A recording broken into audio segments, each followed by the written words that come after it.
So here we are in London. I have the pleasure, the distinct pleasure of speaking to YNGWIE MALMSTEEN. YNGWIE, welcome to London. Thank you, thank you. Great news, exciting news. Not only have you got a new album coming out, which we'll talk about, but you're bringing the album out on Mascot Records. Mm-hmm. The album is called Blue Lightning. Yes. So, and as I understand it, it's a kind of a departure. It's a bluesy record, but a lightning fast bluesy record. So tell me about how the idea of doing a blues album came about. Well, it's a funny thing, because I've been told by people since as long as I can remember, they hear me go, like, you know, just noodling around, whatever, on stage or in, you know, anywhere. They'll go, hey, you should do a blues album, you should do a blues album. And I always say, nah, I don't think so, I don't think so. But and then about a year ago, Ed from Mascot came to me and said, hey, blues album. I said, maybe bluesy, I will. So that's what we did, and we agreed to like pick some you know, classic songs, and we originally said we was gonna pick them together, and I just picked them and he liked them too, so that's how we did it. And I basically was touring on World on Fire album, and going in the studio a little bit and then going out on tour and back and forth, so I wasn't like, you know, one shot in the studio, you know. And I quite enjoyed it, actually. I had a lot of fun doing this.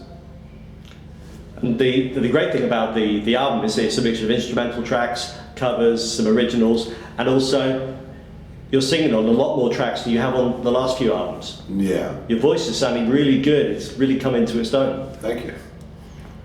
So, is that something you felt from listening back to the album, that you think, yeah, my voice has come a long way?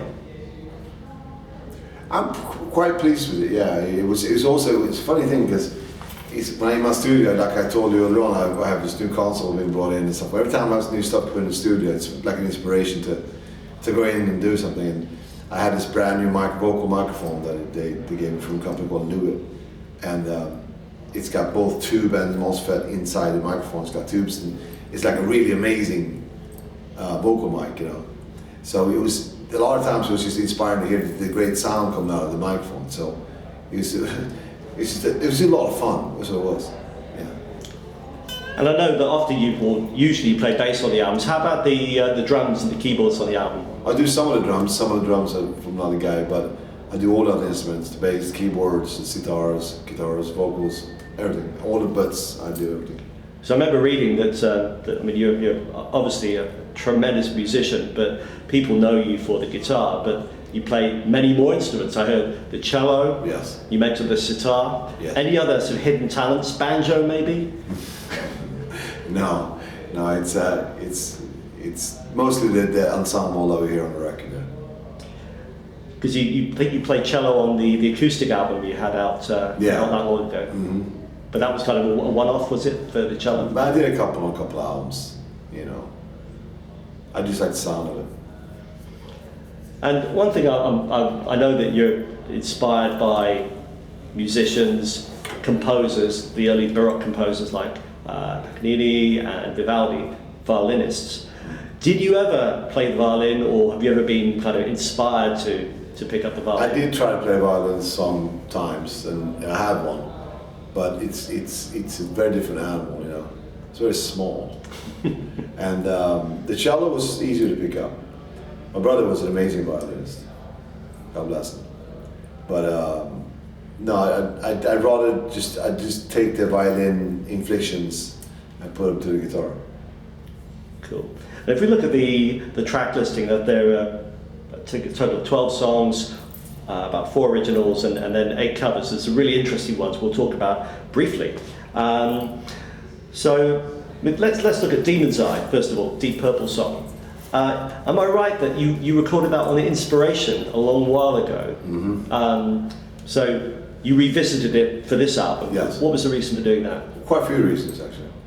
One of the reasons is, of course, I love the song. I think it's really cool. It was the first song I ever heard, you know, with them. Actually, the first song was a Fireball, but I mean the song that I really started playing. I was 8 years old then, not 18, 8. And I really enjoyed singing it. I had a blast singing it, and I did the same key as the original key instead of being on the previous version. I changed the keys around.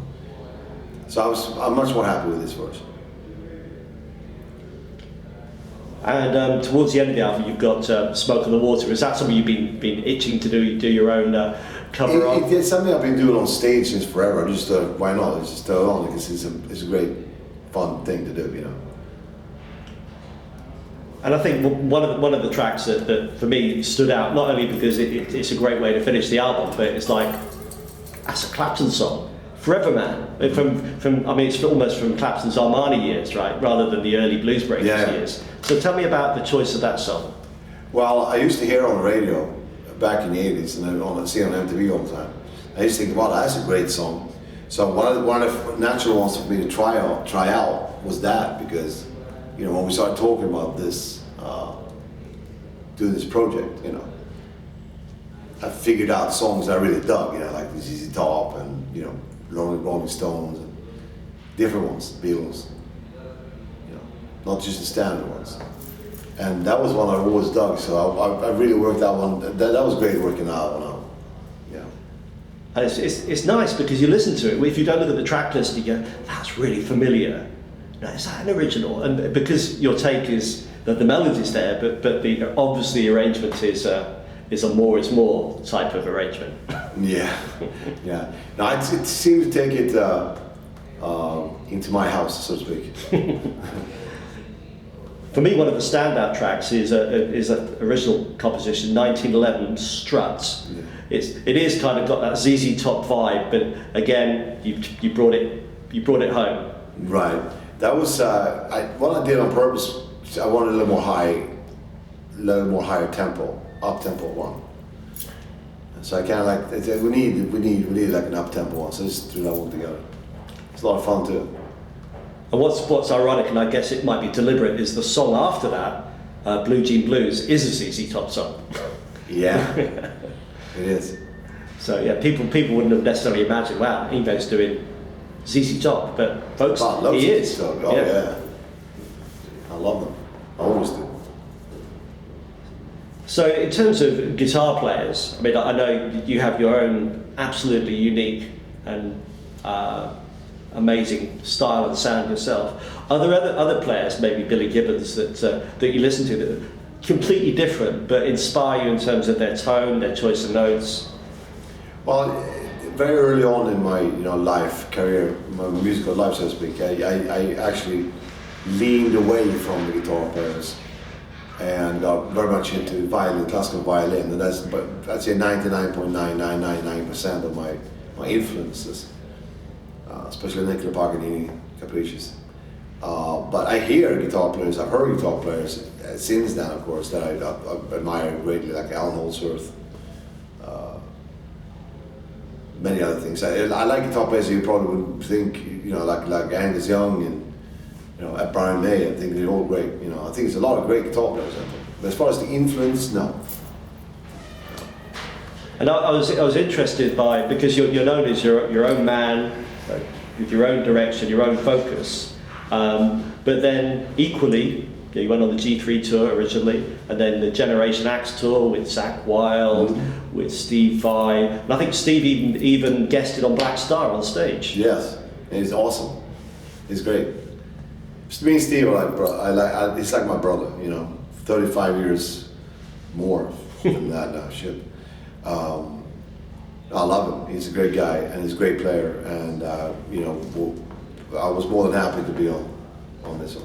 Yes. Yeah. And again, on that theme of you being very single-minded, you do seem to have a lot of fun with the collaborations you did. There's an album I found called "Butchering the Beatles," where you play a Magical Mystery Tour or something. Yeah. And then an ABBA tribute where you did "Gimme, Gimme, Gimme." I mean, it shows another side of you. Yeah. I've done a few of those. I did the thing of Van Halen one, and Ozzy one, and Aerosmith one. The Aerosmith one, didn't they have Ronnie James Dio singing it? Ronnie Dio, yeah. Were you in the studio for that? No, we were separate spaces, but we were there in spirit, so to speak. Yeah, and that's a cover of "Dream On" for those of you that want to go and seek it out online. And then, talking about collaborations, one that I really love is Derek Sherinian and the work he's done. And I know that you guested on a few of his albums, and Allan Holdsworth did as well, as a matter of fact. Yeah. And I remember looking at one of his albums. There's a song that you play on, but it's also got Al Di Meola is playing nylon guitar on the same track.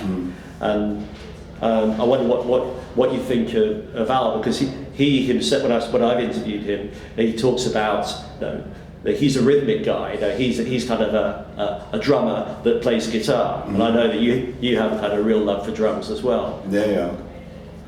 Al is a good friend of mine. I admire him greatly too.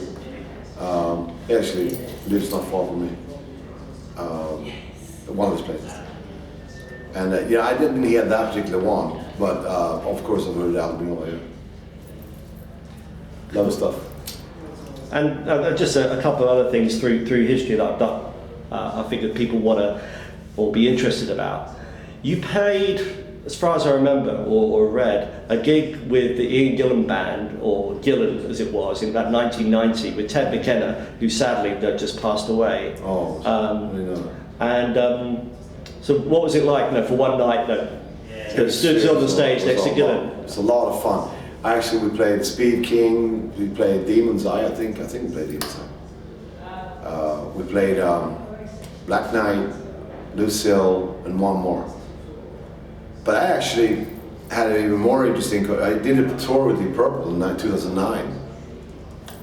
And it was, with Don Airey and Steve Morse, And it was last show in Tokyo. They said, hey, come up and play with us. Okay. And that night, particular night, actually John Lord happened to be in town too. Wow. So John Lord came up and I came up and we did Smoke on the Water.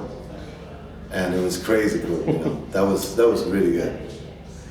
That was a lot of fun. So if you go back to about 1977, 1978, when you recorded the Powerhouse, the demo tape.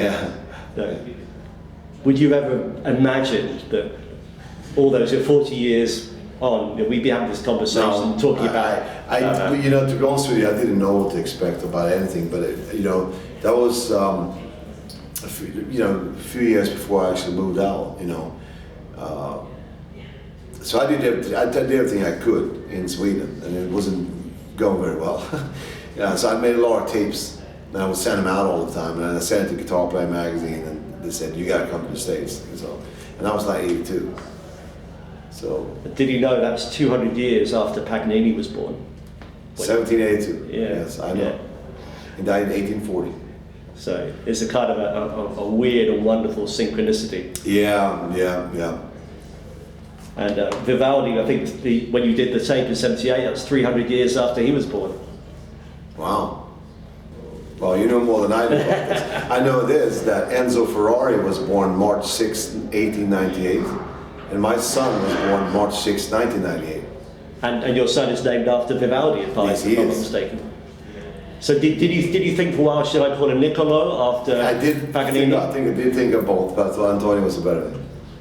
We love the history. So you're playing this lovely guitar. This is your signature model. Yes, and by the way, the Fender. This is a YNGWIE MALMSTEEN model, and I'm very proud to say I was the first one to have one before Clapton, before Beck. I was the first one to have a Fender model. Because they didn't do signature models. Gibson didn't even give guitars for free, but they come out this year now. I think in early June or so. They come out with an YNGWIE MALMSTEEN 30th anniversary guitar. And that's going to be amazing because it's got a little different. Instead of this skunk stripe here, it's got what's called a maple cap, which is like the 1968 model. So yeah, I'm really excited about that. And the other thing, if I remember rightly, it's got the larger headstock. Yes, exactly this. Yeah. Does that help with sustain? It's actually makes the guitar louder. Yeah. I think it looks better too. It suits you, sir. That's as much I can say on that. Yeah. So here's one that one of my colleagues mentioned. When Alcatraz came together, the drummer from Iron Maiden at the time, Clive Burr, he was part of the original lineup. Stayed in my house. Yeah. Yeah. He was a sweetheart. And what happened was that I was in a band called Steeler, and the band Steeler was just a local LA metal band. It was very unordinary, extraordinary, not extraordinary rather. And so I would play around town, and one night Phil Mogg from UFO comes over and says, "I want you to come and join UFO." And I said, "Wow, this is pretty cool." So he says, "Come over to my house." So the next day, I get a phone call from whoever was putting together the Graham Bonnet thing, and they want me to come over to try out with them. So the same day, I had to choose from Graham Bonnet or Phil Mogg. So I go to Graham Bonnet's thing, which wasn't Alcatraz yet. They didn't have the thing together, and they told me later on that they accepted me as a guitar player before I played a note, because the way I just walked in up on stage, said, "This is the guy," you know. And so whatever. So I play a song or whatever with them, and they go, "Hey man, you have the gig, man. You got the gig." I said, "Hey, thanks, but you know, I'll let you know." I acted like a big shot. So I go to Phil's house, and he was nice, but it wasn't really what I wanted to do. So I called him up on the phone and says, "All right, I'm in. 2 conditions. I write the songs, I'm getting a new drummer." Because the drummer they had was some guy, he was awful. This wasn't good. So we got all these drummers coming in. Aynsley Dunbar, Bill Lorden from Robin Trower, Clive Burr from Iron Maiden. We had a bunch of other people I don't remember. And then also John Lennon from Alice Cooper band, which I thought was the best drummer. But they thought we should have Clive Burr. And I said, "But Clive Burr is a nice guy, but he ain't as good a drummer as John Lennon is." "Well, we gotta have Clive Burr, he's famous." I said, "Yeah, why don't you have Clive Burr and I'm out of here." So it's like, you know, I started from that point on, I was calling the shots. But it was funny, because I think that record turned out good, but that was about it, you know. It wasn't meant to be. And Jan was the guy that eventually got the drum seat. Jan, yeah. Yeah. Exactly. It's kind of ironic, because he was playing with Iron Butterfly and he replaced someone who was in Iron Maiden. So. Oh yeah. It was Alice Cooper, isn't it? That's right. Yeah. Yeah. I mean, you've got a great knowledge of music and music history, and you like the best. So Ferraris, Fenders, Marshalls. So what does that say about you? I'm a bit of a purist, to be honest with you. It's funny, when I first came to the States and we hit the scene, so to speak, there was a lot of people, like every guitar company, every amp company would come up to me and say, "Hey, we'll give you whatever you want." I said, "No, I'd rather stay with Fender and Marshall, because that's, to me, I'd rather pay for that." Eventually, of course, that became my signature molds. My amps are also Malmsteen molds, you know, the Marshalls, YNGWIE and I have even the pedal, the Fender pedal, and so yeah, I think it pays off to be kind of focused, you know, not follow trends.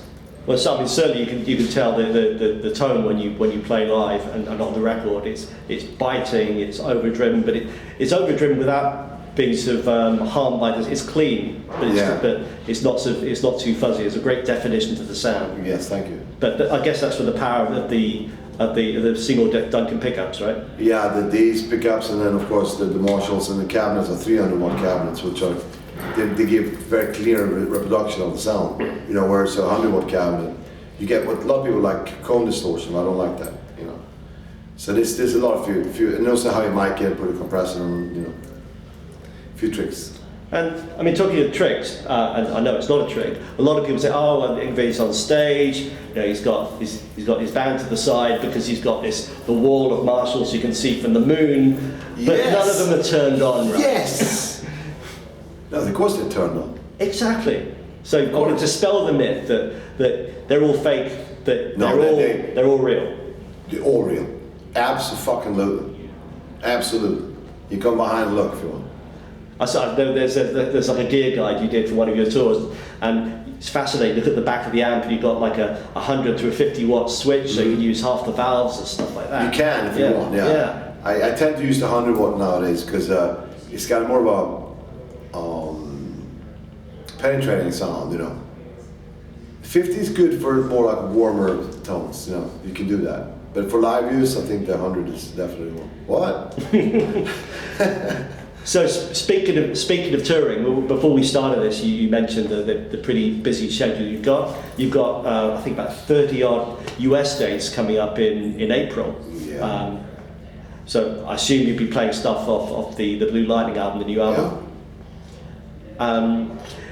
Any further plans? Obviously in Europe, we'd love to see you back. You toured in the other year. I love to come here. Again, I say this in every interview. My management and I don't book the tours. The tours have been booked by a separate agent, you know. And so, but hopefully it's going to be, you know, I think it's just a matter of timing and all that stuff, you know. It's a lot of aspects. But you know, I'm hoping for the best. And yeah, and the other thing, just looking at sort of your tour coverage, is you don't play Sweden that often, being your home country, original home country. What do you think about Sweden now that you've been based over in the US for such a long time? It's very cold. Yeah. You know, I lived in the States for 37 years, and you know, I feel very at home there. You know. I obviously know my background and I'm very proud to be a Viking and all that stuff. But I seem to be, my personality seems to fit better in the States. I noticed from your set list you aren't playing I Am a Viking. You haven't played that for a long while. Maybe time to introduce it. Yeah. It's hard to put a set list together when I have like 45,000 albums. But hey, that's part of the fun, and I guess you get to decide. It's your gig, it's your name. Here's the funny thing with my set list, because the set list is changing every night. So I say to the guys that come in my dressing room 10 minutes before the show, and I say, here's the set list. Print it out, put it out there. It's not the same set list as last night, but yeah, but okay. So we go on stage, and I have a set list, but I still don't play that set list. I change it, middle of the night, middle of the show. Because I think that the only way I can do this and be interested in it and keep it fresh is to do that and play it differently and just improvise stuff. That's fun. So it'd be great to see you over here. So in terms of what is there left for you to do? You know, looking back, as we said earlier, for 40 years since you did the demo tape, or even more than that now. And you did the concerto with the orchestra, E flat minor. Is there another potential concerto in the vein? I would love to do one. Yeah, I love to do one. It's a very time-consuming thing. It takes time. It takes time to book to orchestras. A lot of stuff like that's very involved. But yeah, sure, I would love to do that. And then, almost the final question is, if you could go back and talk to your 18-year-old self, just as you with plane ticket in hand, just about to head off on that great Mike Varney sponsored adventure, what advice would you give yourself just as you were boarding that plane? Back to the Future. Well, you know, it would probably be a lot of advice, a lot of things that would have done differently. But in a weird way, though, I think that part of life is to make mistakes. You make mistakes and you learn from them. If you don't learn from your mistakes, then that's a big problem. Yeah. You know. So yeah, it's a good hypothetical thing, but I think you can't do that. So. Yngwie, it's been an absolute pleasure talking to you. Thank you so much. So just to remind everyone, the new album, or the forthcoming album, Blue Lightning, is out on Mascot Records, released on the 29th of March 2019. As the title says, it's blues played at lightning speed, but blues is kind of the start point. It's a whole mixture of stuff, from Texas strut type blues to a reimagining of a Clapton song, While My Guitar Gently Weeps, great vocal on that. No, it's a great load of stuff to delve into. So thank you. We're really enjoying it. Thanks again, Yngwie. Pleasure. Thank you much. Cheers.